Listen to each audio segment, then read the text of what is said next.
নমস্কার, আমি কৃষ্ণপদ অধিকারী। আমার ছোট্ট একটা ইউটিউব চ্যানেল আছে। সময় কম, শুরু করো। ইউটিউব চ্যানেল আছে, চ্যানেলটার নাম ডোন্ট কেয়ার। ফেসবুক পেজ আছে কৃষ্ণপদ নামে।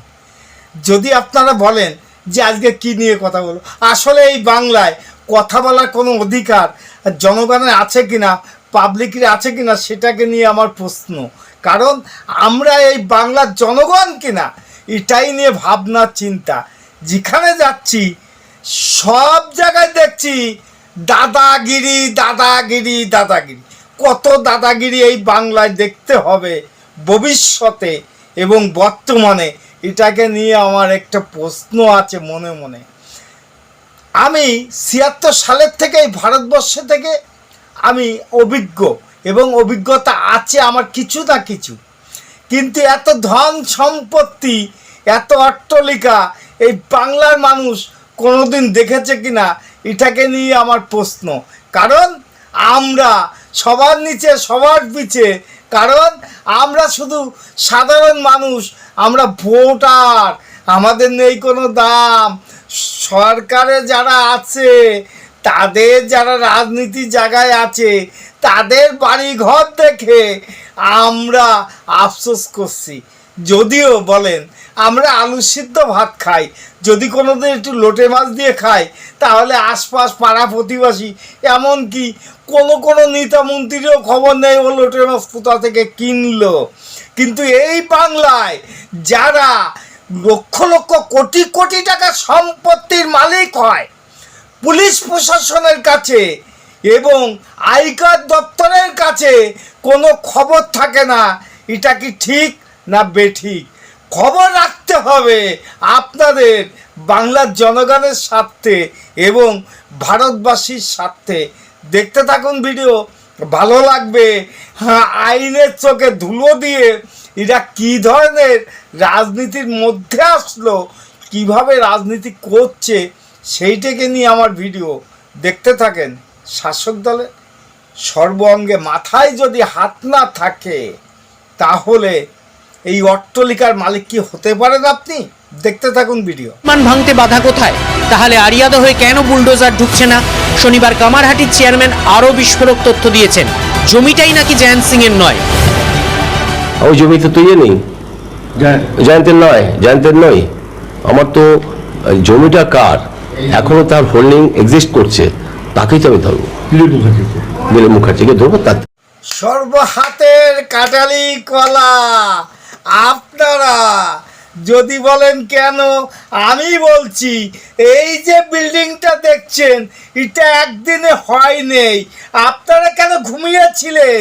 সেই জায়গায় দাঁড়িয়ে বাংলার জনগণ প্রশ্ন করবে কিনা, এত বড় একটা অট্টালিকা হলো, আপনারা কিছু জানতে পারলেন না, পুলিশ প্রশাসন কিছু জানতে পারলো না, আয়কর দপ্তর কিছু জানতে পারলো না।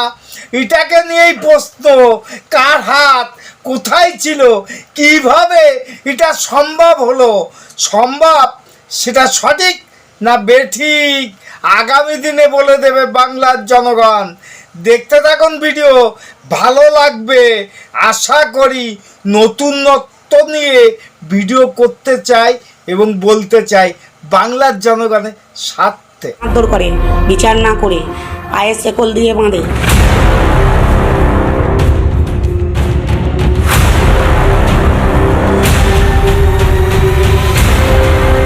পাঁচিলে ঘেরা বিশাল সাম্রাজ্য, গেট পেরিয়ে ঢুকলেই মার্বেল বসানো রাস্তা। আপনারা কথা বলবেন কিনা? আমি কথা বলবো। বেঁচে থাকি আর মরে যায় সেটা নিয়ে কোনো কথা নয়, কিন্তু এই যে অট্টালিকা দেখছেন, সেটা সৎ পয়সা হয়েছে কিনা, ওই যে ভদ্রলোক কি চাকরি করে, কি ব্যবসা করে, বাংলার জনগণ প্রশ্ন করবে কিনা। আপনি জেনে রাখুন, এই শাহজাহান, শেখ শাহজাহান, যাকে নিয়ে এত কিছু হয়ে গেল, ইডি মার খেলো, সেটা ভাঙা মার খেলো। যদি মার না খেত, বাংলার জনগণ ওই শাহজাহানের কোনো কিছু জানতে পারত না। এবং কুলতলিতে যে ব্যাপারটা হলো, নদিয়ায় যে ভদ্রলোক কেস করলো, যদি না করতো তাহলে কিছু জানতে পারতো না।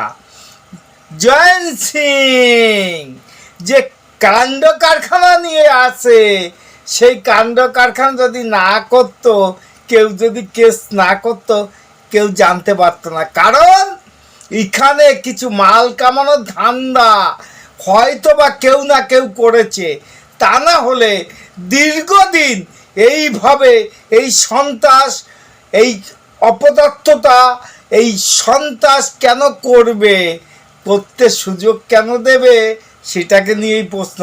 যাই হোক, ভিডিওটা যদি ভালো লাগে লাইক শেয়ার কমেন্ট করবেন। আমার এই ভিডিও দেখতে দেখতে আপনারা নিদ্রায় যাবেন এটা আশা করি, কিন্তু যদি ভিডিওটা ভালো লাগে লাইক শেয়ার কমেন্ট করবেন এটা অনুরোধ করছি। আমার একটা ছোট্ট ইউটিউব চ্যানেল আছে, চ্যানেলটার নাম ডোন্ট কেয়ার, ফেসবুক পেজ আছে কৃষ্ণপদ অধিকারী। যদি ভিডিওটা ভালো লাগে লাইক শেয়ার কমেন্ট করেন। নমস্কার, ভালো থাকবেন। আগামী দিনে নতুন কোনো ভিডিও আনতে চলেছি। खत्म, टाटा बाय बाय।